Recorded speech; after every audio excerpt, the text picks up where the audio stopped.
Hello, everybody. Welcome to Fruitful Trees. And I just love traveling and going to different places and showing all the different mangoes people have.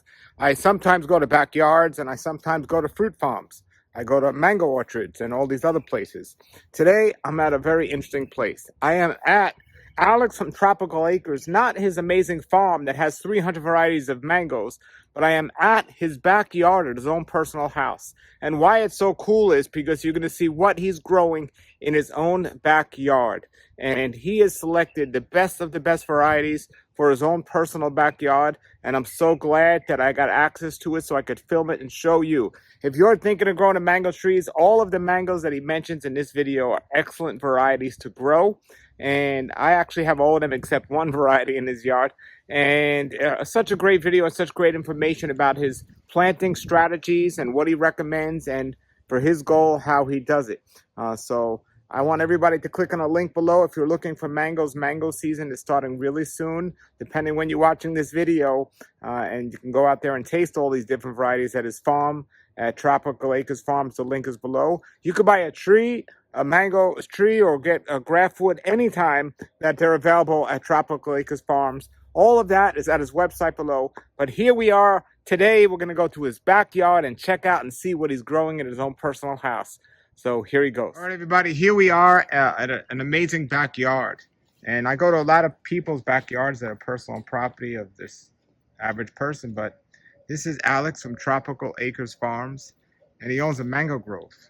And here's what he's doing in his own yard. So could you kind of explain a little about what you're doing here? And we wanted to come here because the season is almost mango season, or is mango season. So explain maybe how you take care of your trees at this point. Do you water them and all that good stuff? Sure. So I've got somewhere between 40 and 50 trees in this backyard of mine. I don't have a very big property. I have less than a quarter of an acre actually here with a house on it. So it's not a lot of space, but I've managed to fit a lot of mango trees back here. A number of them are temporary trees, which means that we will be extracting them at some point, probably later this year, at least some of them. So not everything you see is going to be here permanently. But you know, a number of them are, and I've had these trees in the ground for I guess since 2018 was when I started to plant them. Most of them as 3-gallon trees or smaller. So they've been producing actually for a number of years now. So the ones that are due to come out, you know, I'm fine with it. I got plenty of fruit production off of them. Anyway, right now we're at the stage where most of the fruit is about golf ball size here. Some's a little smaller, a few are larger than that. Over at the farm in West Palm Beach, we already have mature fruit on some of the trees. So here, compared to that, is almost a little behind schedule, but really this is what probably most of the fruit in Florida looks like at the moment. And we'll take a look at some of the ones that are doing pretty well here. Most of my trees in my backyard are doing pretty well. Really, there's only a couple disappointments. So, and how often do you water them? I water them right now probably every other day, and I'll do that for the next month or so, and then I'll stop watering them. Is that because the season we're in, or because it's just dry outside? We're in the dry season, so the more drought stress they experience, the more fruit they're going to drop. So if we irrigate them, we see less fruit drop, and usually more fruit make it to maturity. Okay, so and there's nothing, no seedlings here. Everything is grafted, right? No seedlings. These are all grafted trees. There's certain trees that there's quite a few of back here. And then there's a few that I only have one example of. You know, the ones that I planted multiples of were trees I had a lot of confidence in. But pretty much anything I planted in my backyard, I felt pretty confident about. I wanted to plant stuff that if, for whatever reason, I didn't have time to spray them or whatever, they would still most likely produce fruit without a lot of assistance. So I'm pretty happy with almost everything I planted. And in fact, I don't know that there's anything I'll even consider top working at this point. And how many of these are transplant versus you grew them Only a here? couple are transplants. I want to say like 4, I think, are transplants that I had originally had in Loxahatchee that I put in pots and then brought here later on, well, brought in 2018. Otherwise, it's all stuff that I planted from pots that I had in the nursery. Some are permanent and some are not permanent. So what's the spacing deal here? What did you decide to do with that? Okay, so The trees that are not permanent are only 8 feet apart from one another, or from other trees. I have whole rows in here that are temporary rows too. My permanent trees are 16 feet apart between each tree. So, and actually I put 20 feet between my rows for extra air circulation. I didn't really need to go that hard, but it gives me a little bit of leeway in terms of when I prune them. So, Okay. and airflow and sunlight's really important with mango trees, and getting naturally good results from them. So I got a question about pruning them, because you're not going to let them grow tall. You prune them every year. I kind of I tip prune these trees initially, and then we sell a lot of budwood here, and the budwood I can collect from the farm, but I can also collect from my own backyard here. So the fact that we take a lot of budwood off of these trees kind of results in them getting pruned to some extent. I've yet to have to do a hard prune, like selective limb removal off of these trees, because they just aren't old enough yet. Most of them aren't. I have a couple that are getting close to that point, and I might think about it after the season's over. But nothing really pressing when it comes to pruning. The more greater concern is taking out some of those temporary trees that are just due to come out, and we'll stick those into 25-gallon pots and sell them as mature trees after we prune those back. Those ones that we transplant, we usually cut back, but otherwise, no. Amongst my stuff that's going to be staying, I haven't had to do any major pruning yet. So 2018, that was 5 years ago that I started, roughly 5 years ago that I started planting these. Somebody told me recently for their own personal, when they prune their tree, they prune on one side they prune it heavy, on one side they just prune it lightly, and the following year they do the other way. So, well, one way you can do that, I like to do, if I'm going to do something like that, where I do like what we'd call a significant prune, but I don't want to impact the tree's ability to flower and fruit the next year as much, you might do the top and then do the sides the next year. As long as you don't take more than 30% of the canopy off and you do it at the right time, you shouldn't hurt its ability to fruit too bad, depending on the variety. But if you prune late, or if you prune half the canopy or more or something like that, it's going to most likely impact. What if you prune half of the canopy on one side, but the other side you don't even touch 1 year? Yeah, you can do that. Well, half of the canopy, that's a lot. If you're saying like 50% of the canopy is coming off, including the top and sides, there's a decent shot the tree won't flower the next year, depending on. Now the when whole it's tree done. or just on the side you pruned? Well, they're less likely to flower on the side you pruned, for sure. But sometimes the whole tree fails to bloom because it's flushing so much vegetative growth in October and November, sometimes December, because of the shock of losing all that canopy. And that fresh, unhardened growth, well, I should say, not very mature growth, is much less likely to respond to bloom stimuli than mature growth on a tree that wasn't so severely pruned. So that's not to say that a tree that's harshly pruned cannot flower. Certain varieties have a better shot at flowering even with a harsh prune than others, but you're reducing your chances. You have to look at it from a probability standpoint. Got it. So show us around here some of your trees. Okay, so I planted, well, we'll just go row by row. Part of them are close enough where we'll have some trouble maneuvering between them. That'll lessen a bit as the fruit weighs down the branches some, but we're at this stage still where some of them are pretty tight still. Okay, I planted a lot of pickerings in my backyard, and that's because pickerings are easy trees, really good mangoes. So they're pretty carefree and prolific and precocious. So I started getting fruit off of my pickerings like second year after I planted them, So this is just one of them. And this one is technically speaking a temporary tree, but the tree next to it died. It was an avocado tree. So it's going to stay a little longer than it otherwise would have, and I'll fill that spot probably with another kind of mango or possibly another kind of fruit tree, but something that I don't already have here in the yard. An Angie. I planted a lot of Angies. Angie is another mango that I have a lot of faith in, and it's very popular. And so why not, right? It's not terribly aggressive either, not as dwarf as a Pickering, but so there's quite a few of these here, and they fruit great every year, really consistent. I like that aspect about Angie, and they're super disease resistant too. I really have no disease problems on my Angie trees. Now, do you spray all your trees in this yard like you do on the farm, or do you spray them different here?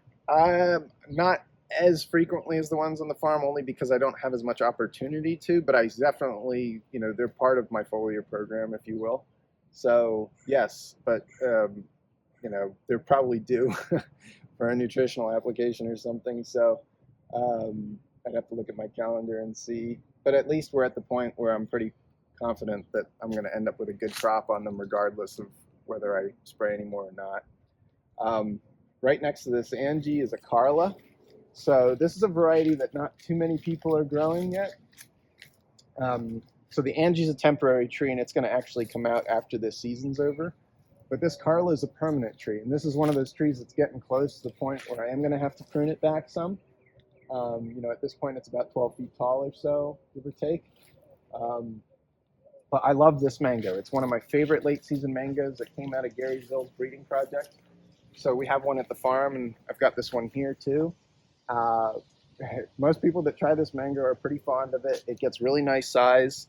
It's in season about the same time as a Kent mango, but it's much better than a Kent mango.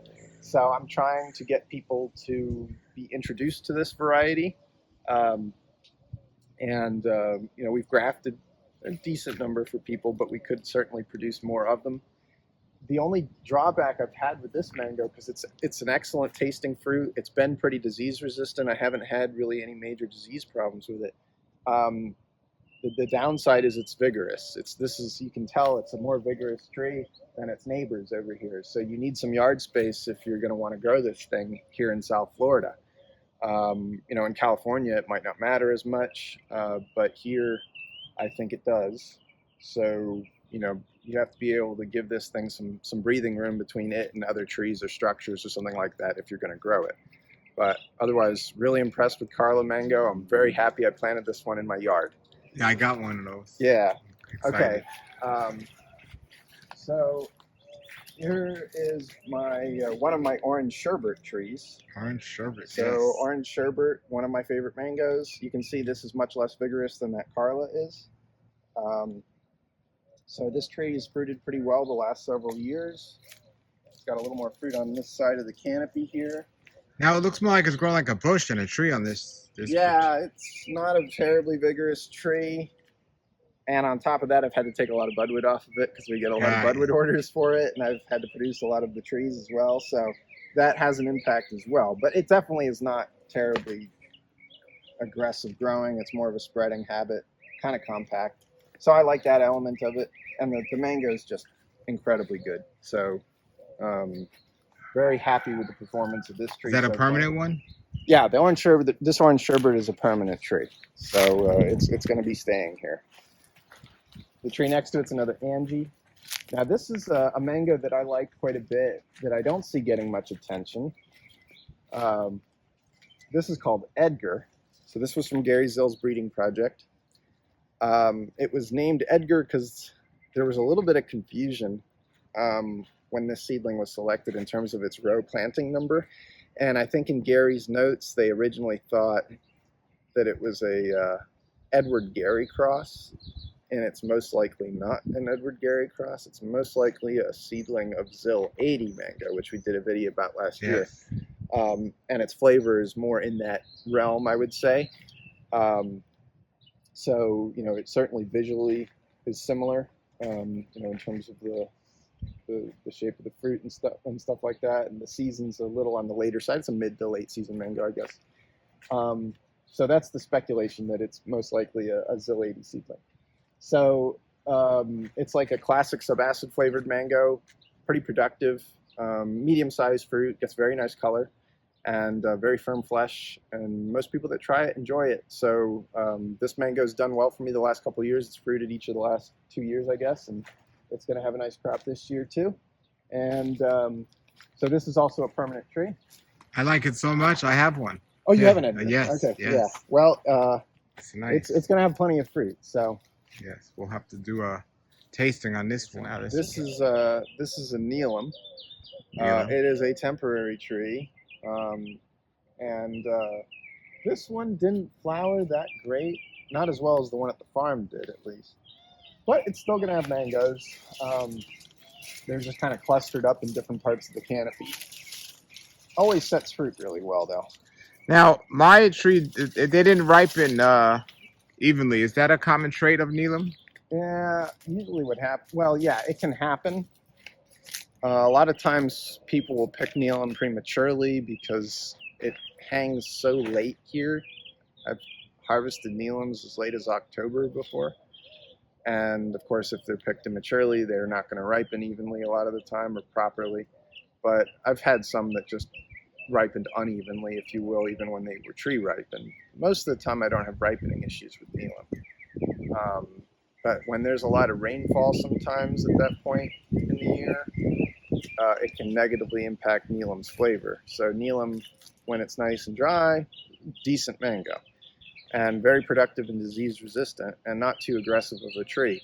Now this one's going to get removed after this year because the honeykiss next to it is growing into it. Now this honeykiss tree is not a great example of a honeykiss because normally they don't grow this vigorously. And I have quite a few of them growing in West Palm that are much smaller trees, visibly dwarfish trees. This wasn't one of them.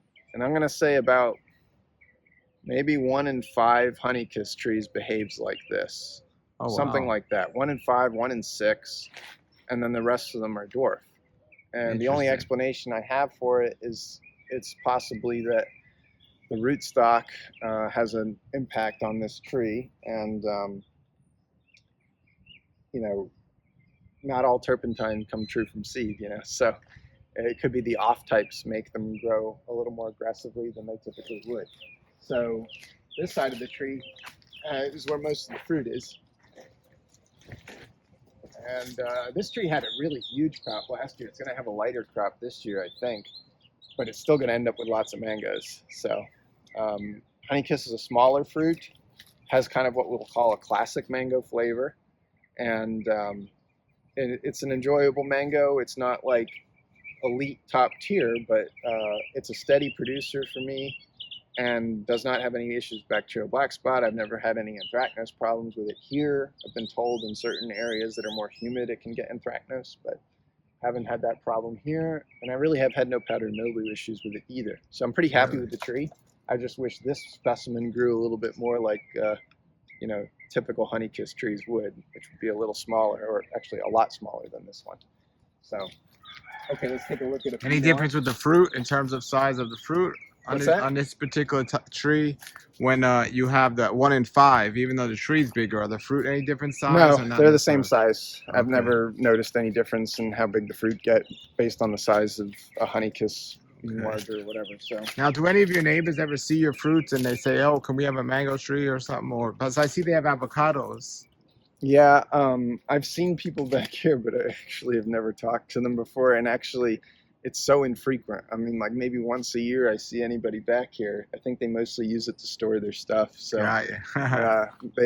these avocados, I think I've never seen anybody harvesting them. So that's not to say that nobody does. Do you know what kind they are?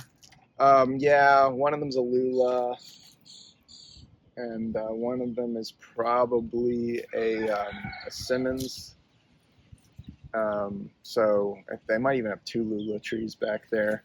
But I don't pay a whole lot of attention. I Right. just if I look to them and see if they get laurel wilt or something, make sure they're healthy. But otherwise, I don't heed them too much attention. So. Alrighty. Okay, this little guy here is a buttercream mango. This is one from Gary Zill's breeding project that was an Edward seedling. It has what we'd call an Indo-Chinese hybrid flavor. And it's an ugly looking fruit, I have to say. It's not a pretty mango, and not the prettiest of trees either, but it tastes pretty good. It's a pretty high quality Indo-Chinese hybrid type. If you like mangoes like Venus, or Zill Indo-Chinese, which was probably its paternal parent. you will almost certainly like buttercream. So I did plant one here. This is actually a temporary row, so this tree will eventually come out of the ground, but as will pretty much this whole row. This little tree here is another orange sherbet with all this fruit on it. Impressive, right? Yeah. So Yeah. Wow. yeah, this one has grown even slower than the other one has, but that's okay. So temporary spot. Been producing for a couple years, and the mangoes are Were great. there any trees here when you got here of anything? Or did you cut out? There were a couple coconut trees in the backyard that the previous owner had planted. They were not very big. I took them out before I planted the mangoes. But Got other you. than that, and then those coconut trees that he planted in the side yard are still there. Okay. Never got rid of those. But I mean, otherwise, the stuff that I removed was mostly ornamental stuff. Like there was this, I guess it was an areca palm there that I took out. And there was some Brazilian pepper trees along my back fence that I had taken out. So, yeah, just garbage stuff, really. Alrighty. So there's a orange sherbet, a nice small one. This is your temporary row here. Yeah, so the whole row's temporary. None of these are going to stay, at least not permanently. This one here is what we call USDA Himsager.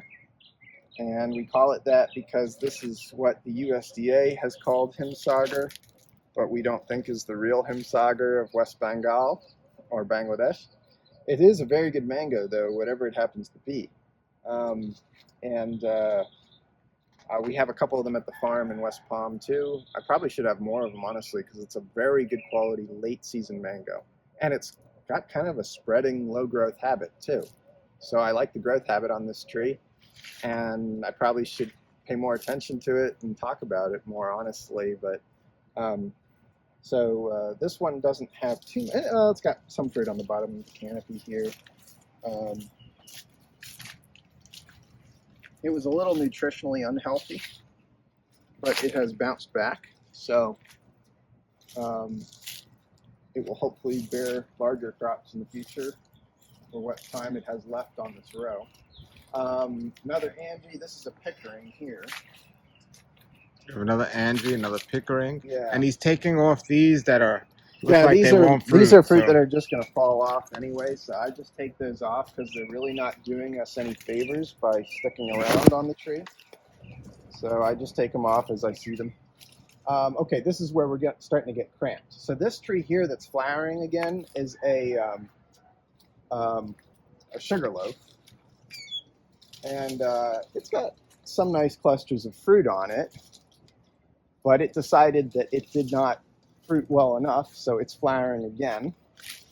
You can see the panicles coming out Yeah, here. we recently did a video on that, and that's double flowering. Yeah. Very So cool. it'll have another, and then it's got more coming out. So this is actually probably going to end up with a decent crop after when it's all said and done. Here, So that's what happens when you plant them too close. right, but I mean, this tree is coming out anyway. So this is after its crop is done. This sugarloaf is coming out of the ground. But yes, I mean, like if you kind of let them do their thing, eventually they grow into one another, and it's not good. But this was by design. So this tree will come out. It will get sold as a 25-gallon tree, and I will have taken off however many boxes of mangoes that I've gotten off of this tree over the last several years, and all the budwood that I've gotten off of it too. So I don't regret planting them that way, even though it makes it kind of difficult to walk through this little row here. The tree behind it there with the fruit up there is another Angie. The tree behind that is another sugarloaf. And then the tree behind that is another kind of larger Angie that's growing a little more aggressively than the rest of them. So this tree right next to you, Paul, is a cac. And I really like this mango quite a bit. It's supposedly from Vietnam. And it's one of my favorites, honestly. And normally if they're fairly vigorous trees, this one hasn't been too bad of an example in terms of how aggressive it's grown. So, but the ones at the farm in West Palm have been, for the most part, pretty aggressive trees. So this is another mango that is exceptional, has a great Indo-Chinese hybrid type flavor, very disease resistant, although it's a little prone to powdery mildew on the flowers. But if you want to grow it, you've got to give it some space most of the time. And eventually I think the growth on this is going to pick up. So this is another Angie here. Okay. doing pretty well. What was this? That's another Angie too. This Okay. one doesn't have as much fruit. It has a little bit of fruit on the other side, Okay. but this Angie's doing extremely well. And we'll go around on this side here. I have a cotton candy. Cotton candy, another really terrific mango from Gary Zill's breeding project. And it was a seedling of Kit, and its paternal parent was almost certainly the Gary mango. Has that same aroma and its sap as the Gary. Unfortunately, it does seem to be more disease resistant than the Kit mango. I would say its season, though, is more similar to Kent. So you can't really expect this to last quite as late as the Kit does. You know, the Kit can make it into September a lot of years, or most years. Cotton candy is usually finished by some point in August, like a Kent would be. So this is also an aggressive tree, relatively vigorous, I'll say. So another one that needs more yard space probably than one of these low vigor or dwarf ones. You can see it's got more of a vertical upright growth habit. But I've been pretty happy with it. It's been fruiting well the last several years. The ones at the farm do well too. So this is another permanent tree. So this tree is going to stay. The Angie next to it is going to come out after this year. And then I've got another Angie here.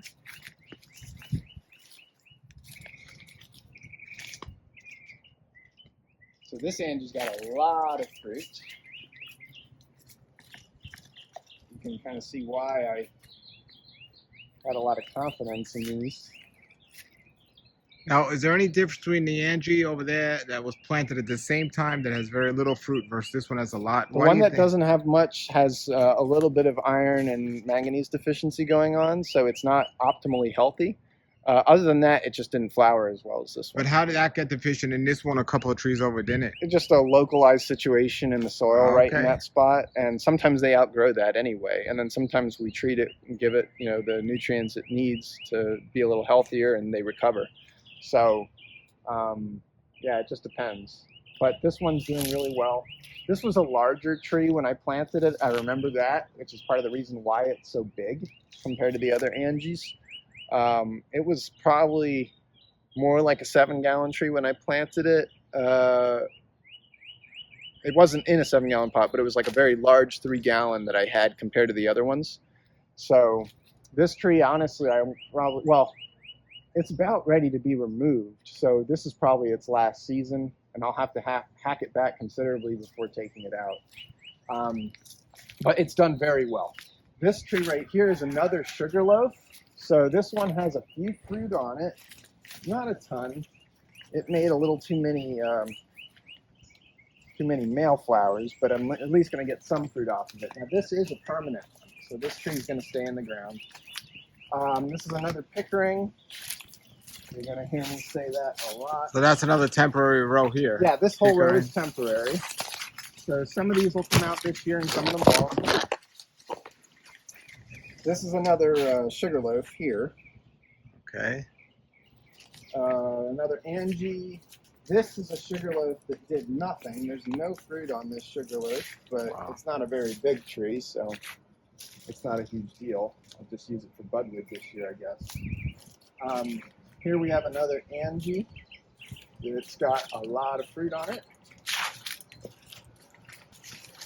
And this is another Pickering. Another Angie here. And then another Pickering, and then another Sugarloaf. So I planted a lot of Pickering, Angies, Angie, Pickerings, and and Sugarloaf. Sugarloaf. Yes. Yeah, I mean, there's a common theme here. Now, at the time when you did that, were those the ones you felt the most confident in? There were some of the ones that I had a lot of confidence And you still in. do? Absolutely. I will say that Sugarloaf can be a little frustrating because of the male flowers it produces at a young age, but they do seem to outgrow that with time. And I really love the mango. Like Sugarloaf's one of my favorites. This is, you talked about transplants, Paul. This was one of the ones that used to grow at my farm in Loxahatchee. So I had put it in a 25-gallon pot, let it recover for a year or so, and then I stuck it in the ground here. So this one is, technically speaking, a transplant. It used to grow in Loxahatchee Groves. So you left it in a pot for a year before you transplanted? Yeah, something like that. Okay. It might have been more or less. Is it but better to try to get in the ground as soon as possible? Or Yes, not it necessarily? is. Okay. Yeah, it's. I mean, like in that case, um, before I bought this house, I had sold that farm in Loxahatchee like a year before, and we had dug out some of the trees less than a year before I sold that property. So, but anyway, that's one of a couple. And in fact, this Angie right here, Paul, was a transplant too. Okay. So this was one of the other trees from the Loxahatchee farm, and then there's another one right here, this Pickering. Here, we'll walk on this side.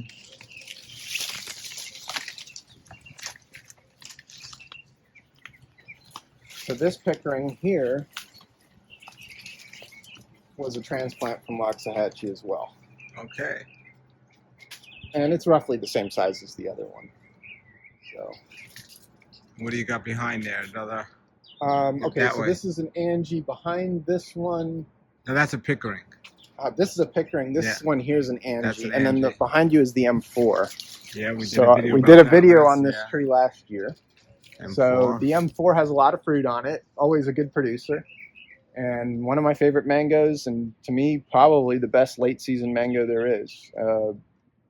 It's as good as Sugarloaf, but occurs a little later, and it's a little more productive too, actually, just naturally more productive.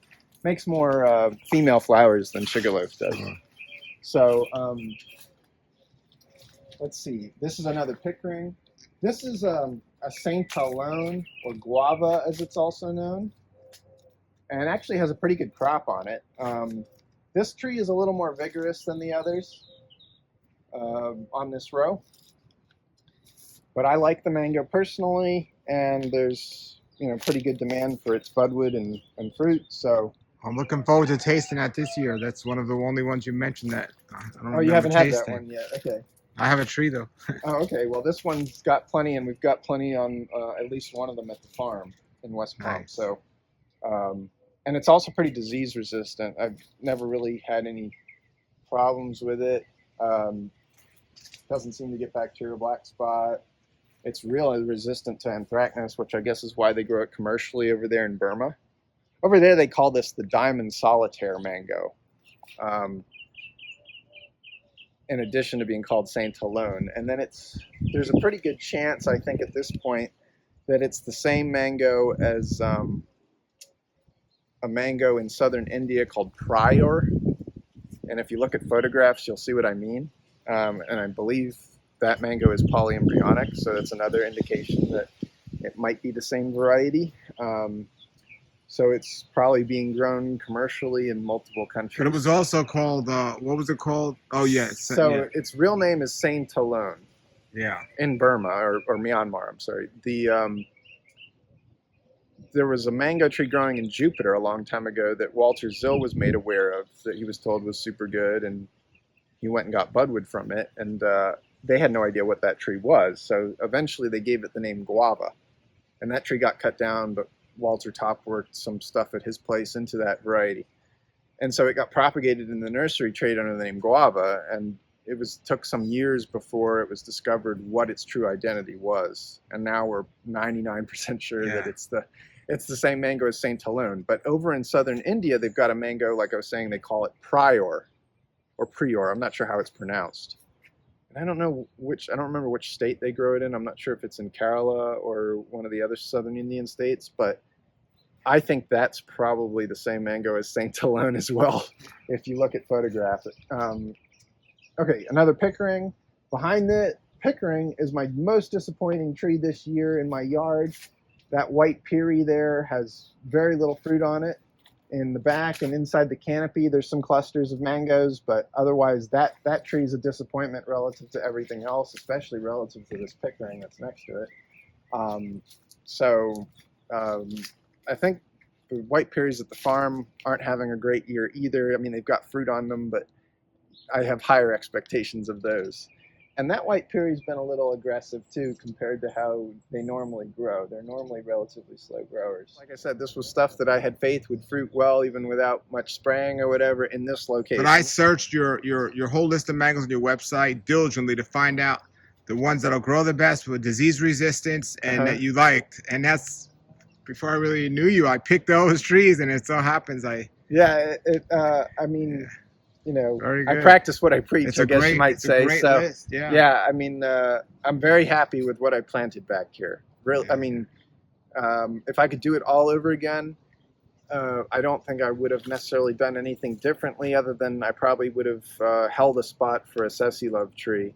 But now that that space has opened up, I'll probably stick one in the ground there if I can find one in my own nursery that I can keep. Great. But other than that, I'm real happy with these varieties. It's not to say that there isn't other stuff that I would plant if I had additional space.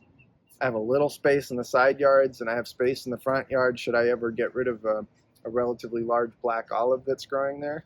But these are definitely good performing trees. Well, thanks for showing us around your yard, man. And we look forward to seeing you back at Yeah, the farm. so we'll take a look maybe when the fruit are a little closer to maturity, and see how they finish up. But so far, we're looking pretty good. So. That's great. All right, thank you. Yeah.